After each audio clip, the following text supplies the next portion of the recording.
Hello, brothers and sisters. I want to talk to you about James J. Strang and the succession of the church, of the priesthood, of the prophethood by prophecy and revelation. That's what I want to talk about. And I want to bring a little bit of evidence for your consideration. Okay? Now, in 1844, and 9 days before the prophet Joseph Smith died, he wrote a letter, and he sent it to James Strang. And the contents of that letter not only appointed him as one like unto himself, right, but it also it contained a revelation, a prophecy about Joseph Smith's own death. And it appointed by revelation James J. Strang to succeed Joseph Smith. And it is, to me, this is so solid of information.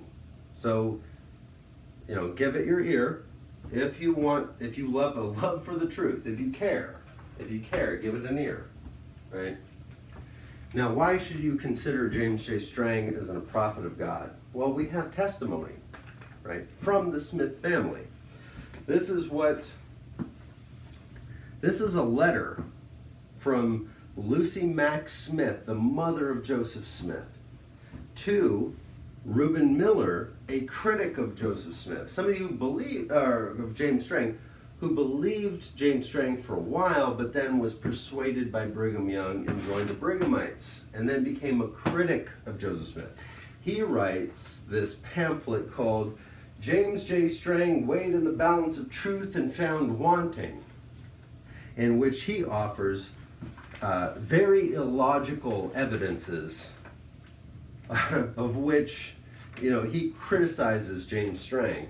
And I will be publishing a response to what he had to say. But this was Lucy Mack Smith, the prophet's own mother, who is also the matriarch of the entire church, whose own husband was the patriarch of the church, and who both Joseph Smith Sr. and Lucy Mack Smith had visions, so they were both technically prophets themselves. And that is forgotten because the church doesn't even bother to publish their visions. That's the wonderful thing that we've got in the Christian Fellowship in the Book of Avar, because their visions, one from Lucy Mack Smith and two received by Joseph Smith Sr., are added to the Book of Revelations. Why not? They're prophets. They had visions that came from the Lord. Why do we not read them? Why do we not give them credit? Okay? But this is what she also said. And she wrote to Reuben Miller on May 11th, 1846, and she said, "My dear son, for so I must call you, as the church has passed through much affliction, and it pains my heart that it should suffer more. The 12 have abused my son William, and trampled upon my children, and have also treated me with contempt. Now mark it, these men are not right. God has not sent them to lead this kingdom. I am satisfied that Joseph appointed James J. Strang. It is verily so. Now, Brother Reuben, I exhort you, for the love you have for the truth, to hear my voice and warn the saints concerning these things, and your reward shall be doubled in the heavenly world. This from your mother, Lucy Smith, mother in Israel." What better testimony can you have? And it's followed by this. "This is to certify that we, the undersigned members of the Smith family, fully accord with the sentiments expressed above. W.J. Salisbury, Catherine Salisbury, Arthur Milliken, and Lucy Milliken." Right? The girls that got married, but they accord with their mother's statements, and so do their husbands. Now, we also have the testimony of William Smith, the brother of Joseph Smith, who was a member of the 12 apostles, who was appointed an apostle, and who was also appointed patriarch of the church in his father's stead, right, after his brother Hiram had died. And he gave his own emphatic testimony, published in multiple letters and publications, to the support of James J. Strang. Now, whether he remained faithful to that testimony to the day he died or not had to do with the circumstances that happened in his life and how he responded to them and the faithfulness that he brought. But one thing's for sure. I have a book called Differing Visions. Okay?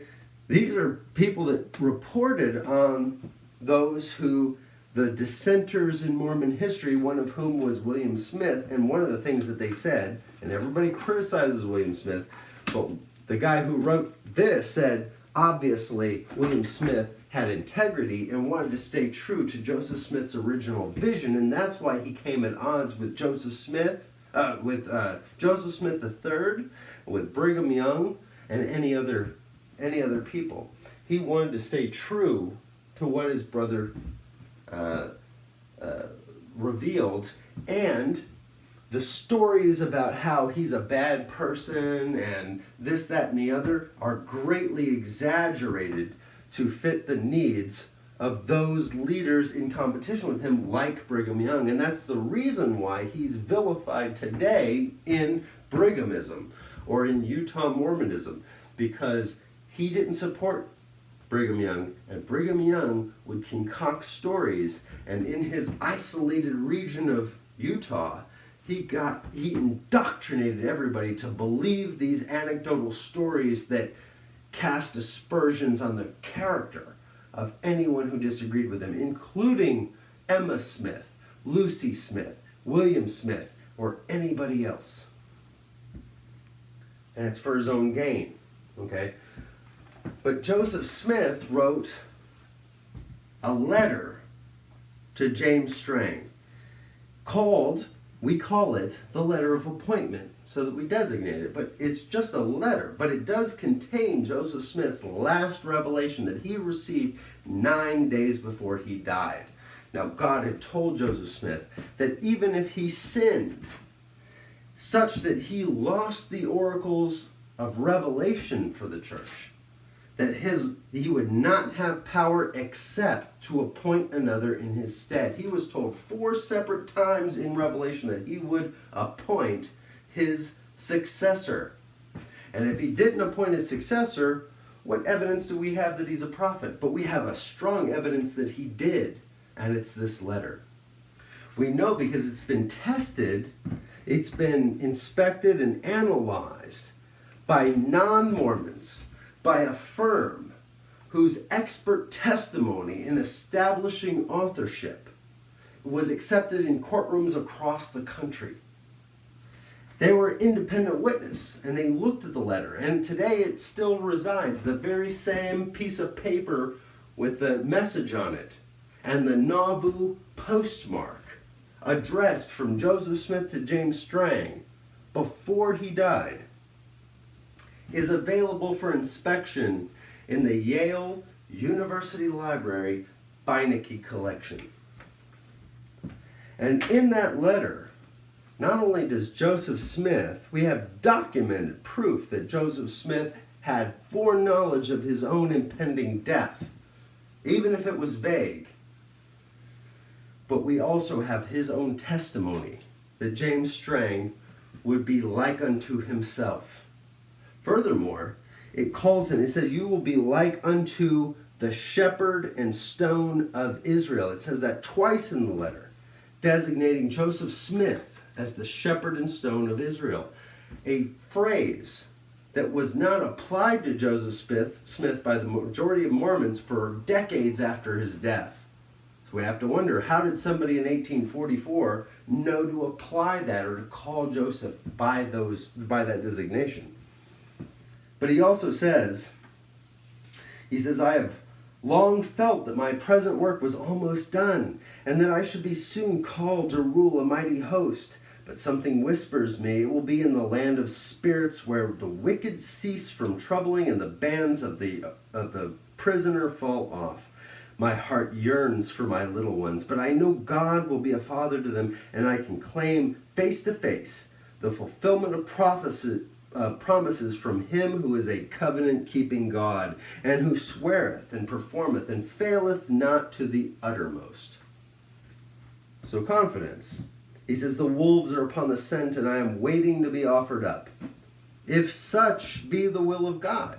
Right? So we're not claiming that he knew the time or the season. He didn't know the exact day. He just knew it was impending. Right? Knowing that though my visage be more marred than that of any, it will be unscarred and fair when archangels shall place upon my brow the double crown of martyr and king in a heavenly world. In the midst of darkness and boding danger, the spirit of Elijah came upon me, and I went away to inquire of God how the church should be saved. It was upon the hill of the temple.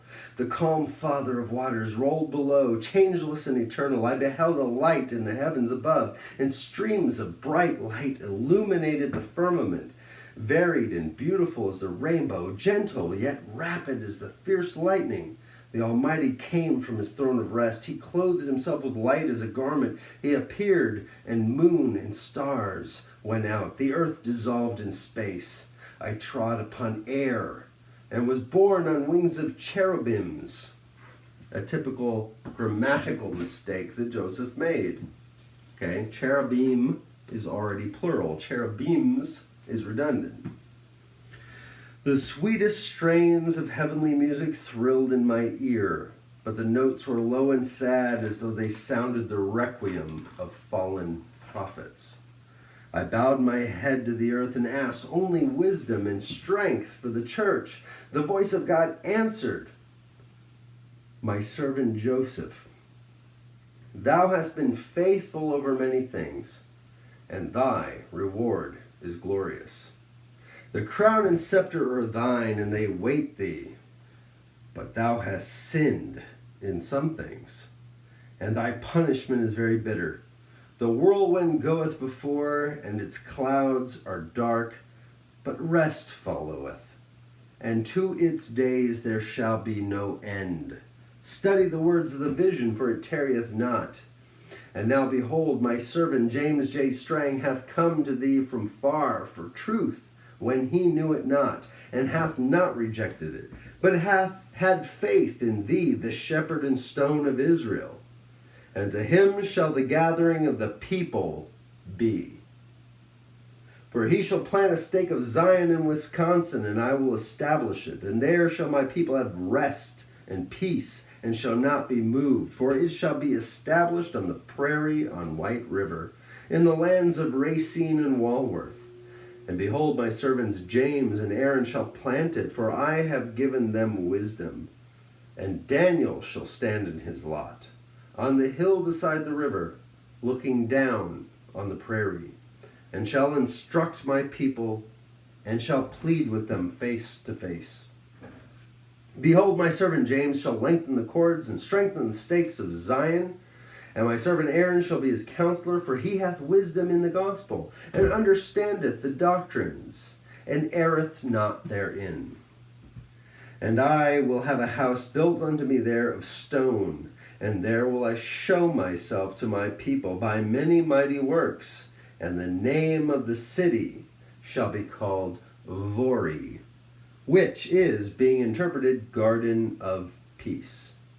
For there shall my people have peace, and rest, and wax fat and pleasant in the presence of their enemies.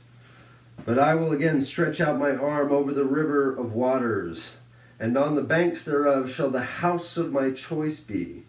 But now the city of Vori shall be a stronghold of safety to my people, and they that are faithful and obey me, I will there give them great prosperity, and such as they have not had before.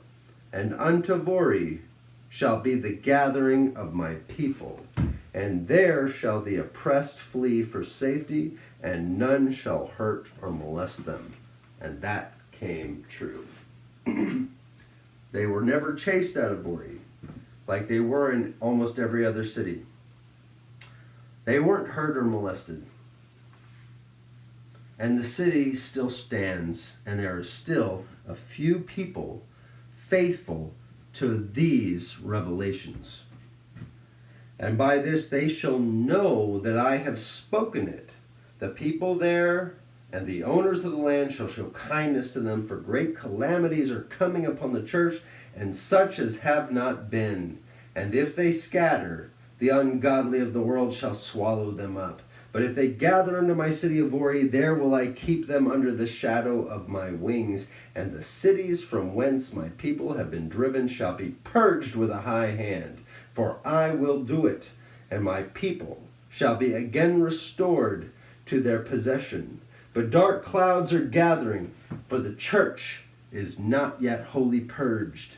And now I command my servants, the apostles and priests and elders of the church of the saints, that they communicate and proclaim this my word to all the saints of God in all the world, that they may be gathered unto and round about the city of Vori, and be saved from their enemies, for I will have a people to serve me.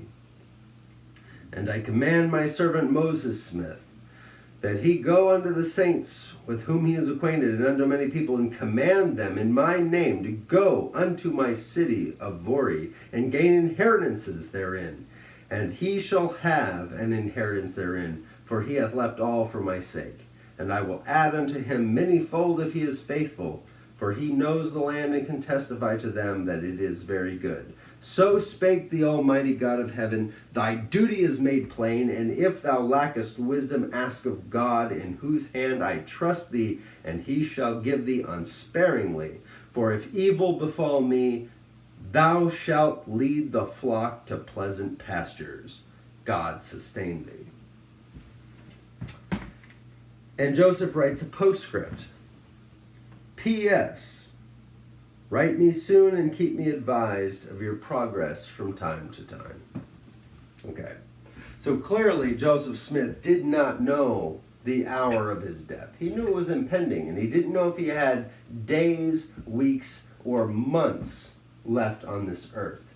It turned out that he had 9 days, and that was it. Now, if this letter was forged and James Strang had anything to do with it, why would he include such a postscript? This letter was not published until after Joseph was dead, because James did not even receive it until after Joseph was dead. And it was yet again weeks more before the news of Joseph's death had reached the newsstands. No one knew. No one knew. Joseph didn't even know the time, right? And even when James republished the letter in a periodical, he left the postscript off, right? Because it was no longer relevant. Why would he compose it? It doesn't make any sense. But to begin the letter, he says, "My dear son," this is June 18th, 1844. "Your epistle of May 24th proposing the planting of a stake of Zion in Wisconsin and the gathering of the saints there was duly received, and I, with most of the brethren, whose advice I called in, were of the opinion that you was deceived by a spirit not of this world, great but not good."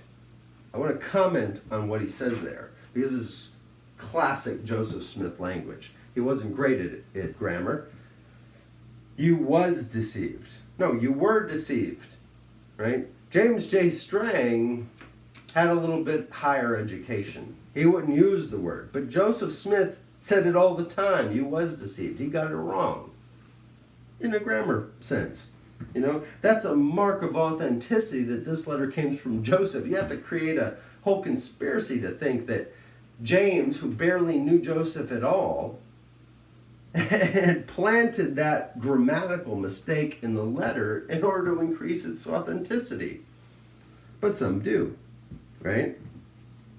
And this whole story about how I was going to return a response that said, you were deceived by a spirit not of this world, great but not good.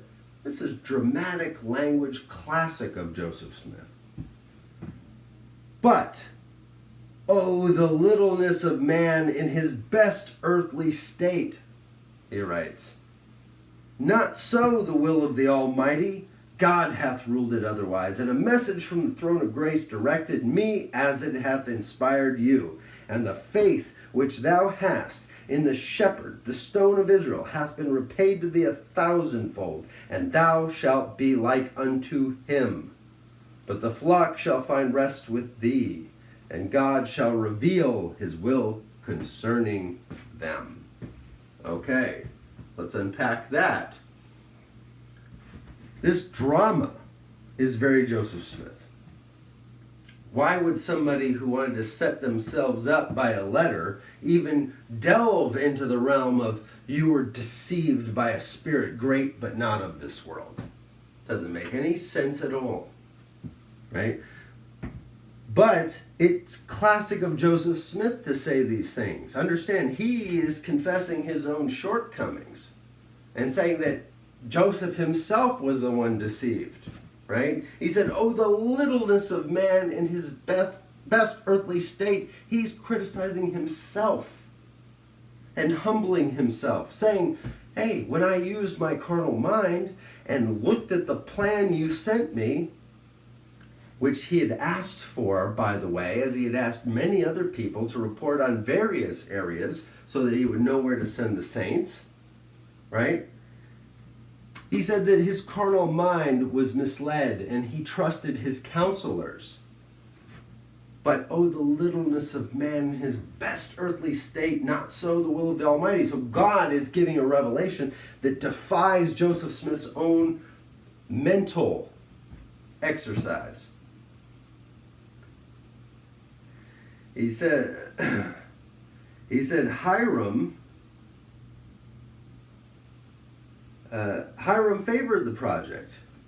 Brother Hiram, however, thought otherwise and favored the project, not doubting that it was of God. Yeah, I determined to return you an unfavorable answer for the present. But oh, the littlest of man in his best earthly state, not so the will of the Almighty. And then he goes into, I have long felt my present work was done.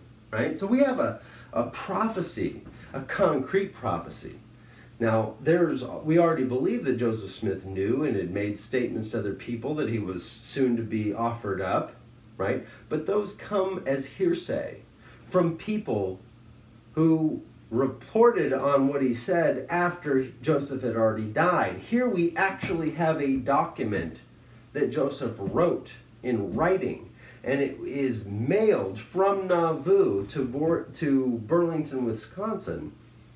And it has a valid postmark on it, so we know that it was mailed. And understand that there was no envelope. He wrote out 3 pages. And on the 3rd page, it was folded in, and the address, and the return address, and the to address, and the postmark all appear on the page itself, on the back of the 3rd page, the page that contains the signature and the appointment. Right? Every 3 pages actually has an oblique reference to the appointment. Let the one with eyes to see. But it's not in clear enough language for those who don't have eyes to see. And that's the big point, because anybody forging such a letter of appointment, why would they make it vague? They would make it pretty definite if it was a forgery. It's not. It's meant to test the saints. Why? Because everything is meant to test the saints. The saints aren't saints unless they can obtain revelation for themselves, unless they have the Spirit with them to help them discern. So these things are placed here in front of our face, there to see it if we see it, and there to be blind if we want to be blind. And that's exactly what we have. We have a lot of testimony. We have the testimony of Brother George Miller, who God said in a revelation of Joseph would honor him And George Miller was a faithful Strangite who gave his own testimony that James Strang was a prophet of God.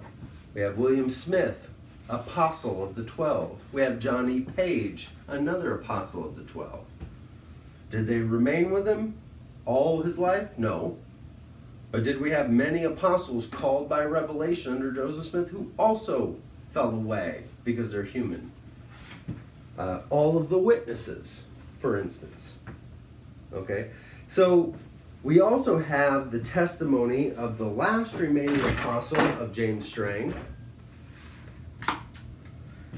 Brother Lorenzo Dow Hickey. And he gave his own testimony on the stand in front of a court of law, being interrogated by a lawyer in the Temple Lot case. And they were inquiring about the succession of Joseph Smith because they needed to know who the true church was and who the true leader was so that they knew who to give the property to. The property was in dispute by the Church of Christ Temple Lot and the reorganized church, right, at that time. And Brigham Young came into the case and weighed in, and this was the point where they called into question Brigham Young's practice of polygamy.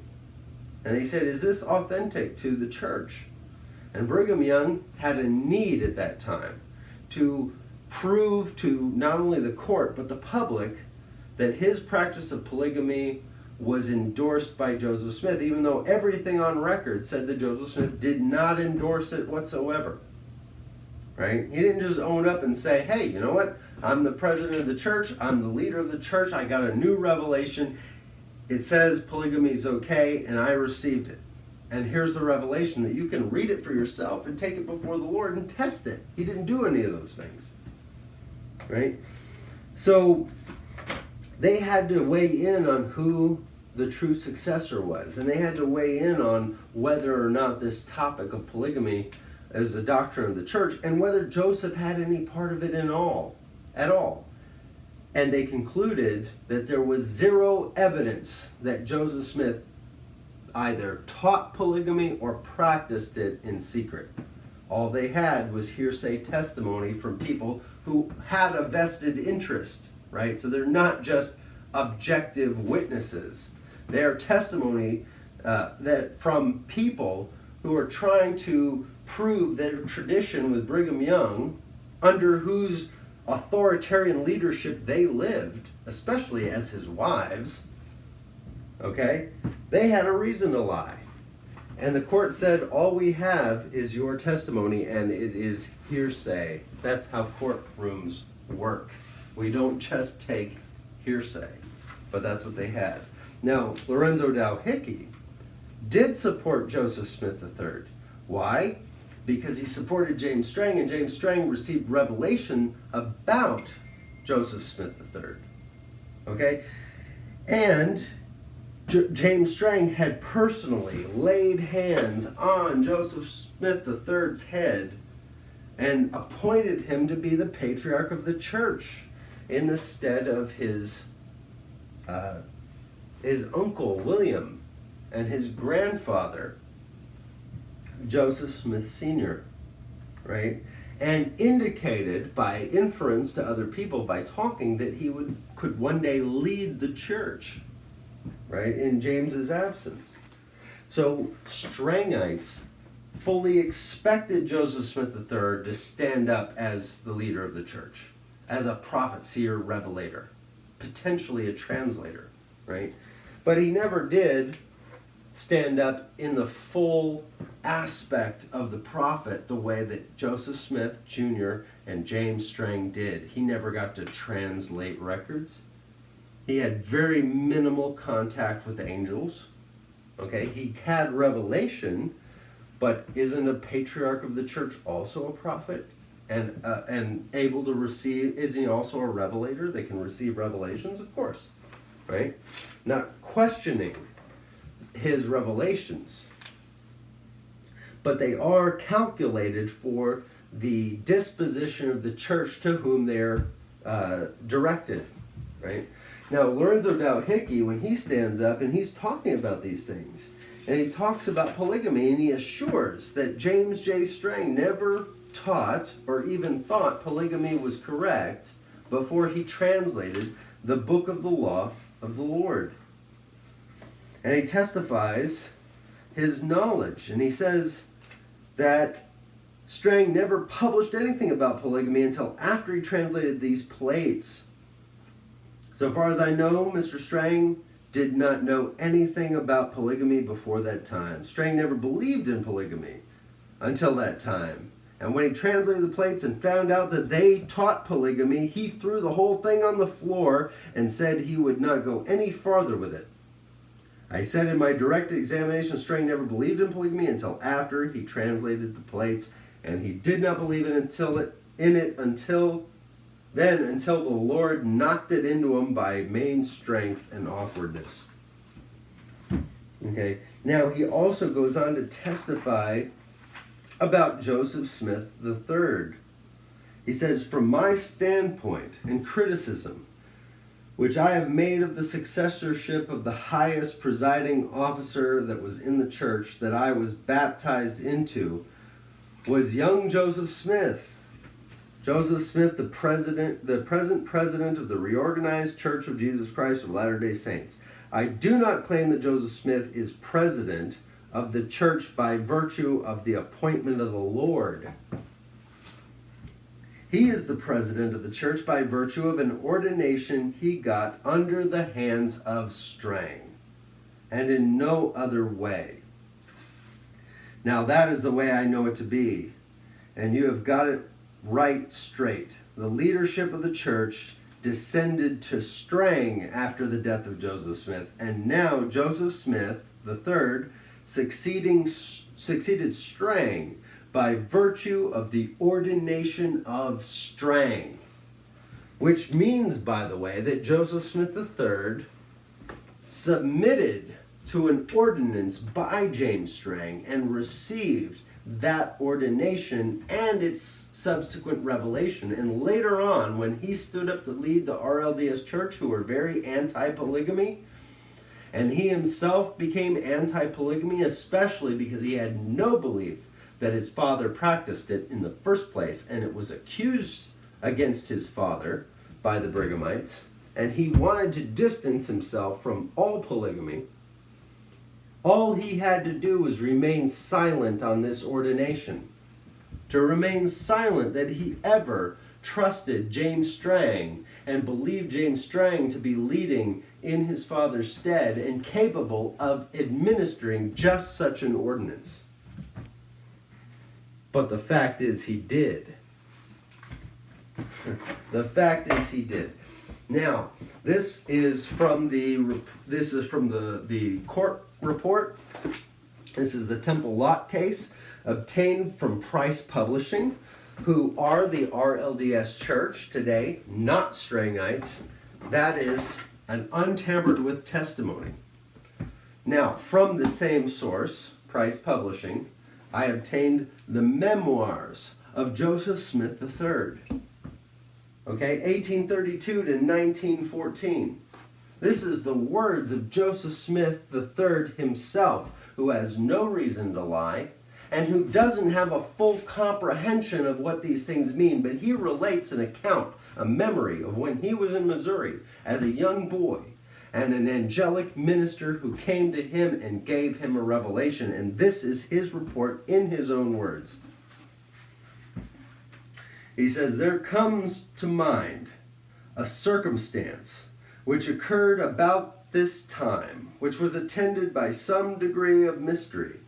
It was my habit to take a nap in the afternoons upon a bed or couch in the bedroom. The house had 2 rooms, one the living or keeping room, and the other a bedroom.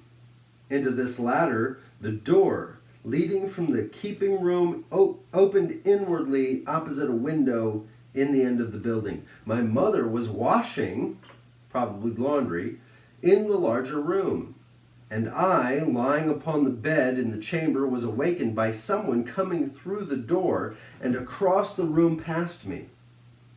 It was a man, apparently from 35 to 45 years of age, sparsely built, wearing dark clothing, somewhat shabby, and having on his head a rather tall crowned hat, napless, as was the custom of the time. He passed to the window and turned to come back toward the door, saying as he did so, "We will all have to go to the land of Vori." Reaching the door, he turned again and came back toward the window. As he turned at the window the second time, to again pass by the bed, he repeated what he had said before, "We will all have to go to the land of Vori." Whatever construction may be put upon these words by those who might wish to localize them in support of the claim made by James J. Strang, who established himself years later near Burlington, Wisconsin, at a place called Vori, where he died in 1856, I have never held it as anything more than a statement meant to cover the entire region of country north of Missouri. When the man returned to the door the second time, he passed out, as I supposed, into the room where my mother was. I called to her and asked her who the man was. She wanted to know to what man I referred. I told her about the man I had seen in the room and repeated what he had said. She had not seen him, nor did either of us see him after, though we went at once to the door to look for him. He was fairly tall, being a little over medium height, and had a clean-shaven face. I relate the circumstance because it impressed me at the time, and because it is a mystery that has never since been solved. Brother Joseph, it has been solved, but you are in denial about what it meant. Nothing could be more plain and pure and certain that he had an angelic visitor who gave him a very important clue that should have informed the course of his life, and that he was given by revelation a word that was not known to the English language, Vori, and the only other place it appeared was in a letter that Joseph Smith wrote and sent to James Strang, and that James Strang fulfilled as a prophecy and established the city of Vori, which still remains today. Okay? And this is the strongest of testimony. But even when he ponders about its striking coincidence, he doesn't even want to admit himself that it is a testimony that James J. Strang was called, that the letter of appointment that his father wrote matched the words that he had heard from an angelic minister. So he's not lying, right? He's not lying. He's giving a testimony, and he knows how people will apply it, and he doesn't want it applied that way. Because to apply it that way gives credit to James Strang, which also gives some credit to polygamy, which he couldn't have. He couldn't countenance, because if anybody believed that polygamy was okay, they might believe that his own father, Joseph Smith Jr., practiced it himself, which is an assumption not proven or established or even sensible.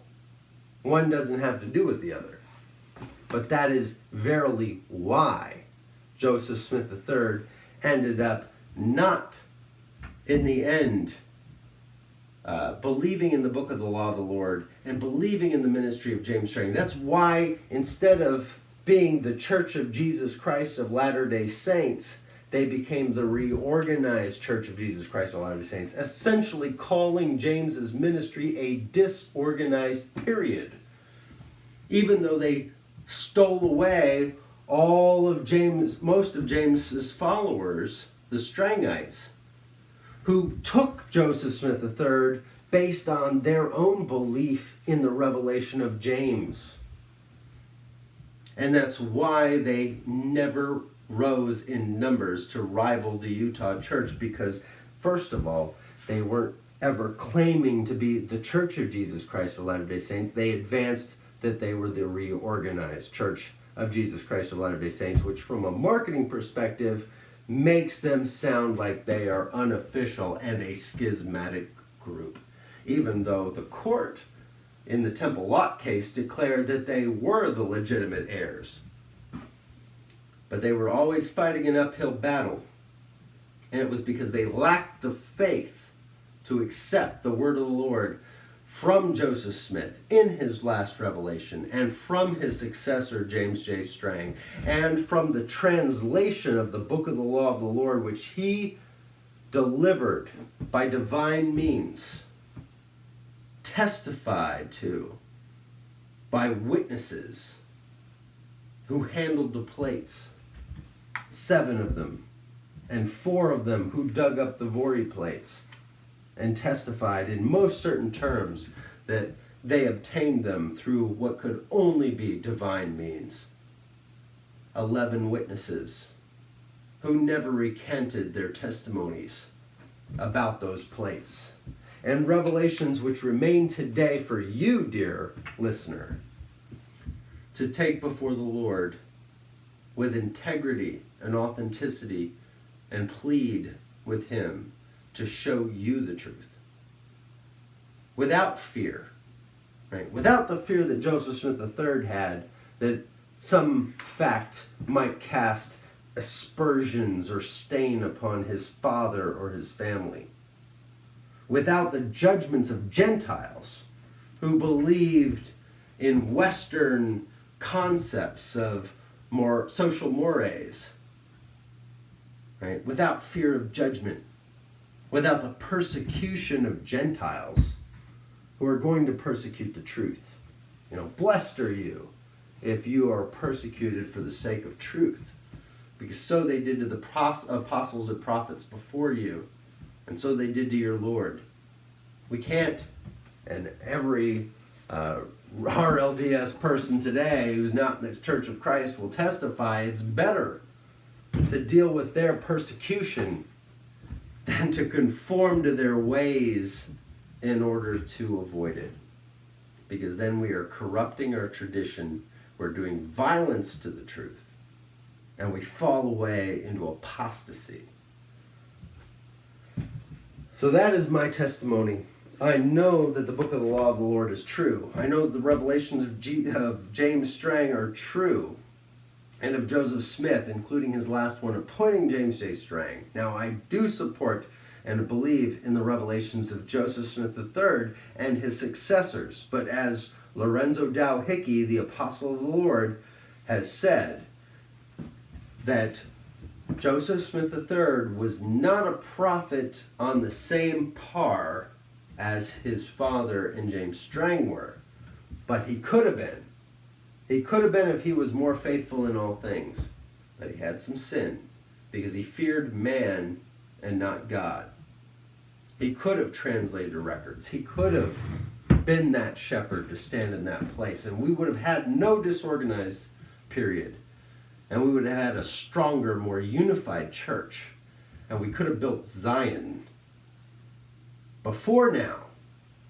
But today is a new day, and we can build Zion now, but not by rejecting any of the Lord's word. Not by rejecting the word of the Lord through Joseph Smith III and his successors. Not by rejecting the word of the Lord through James Strang or Joseph Smith.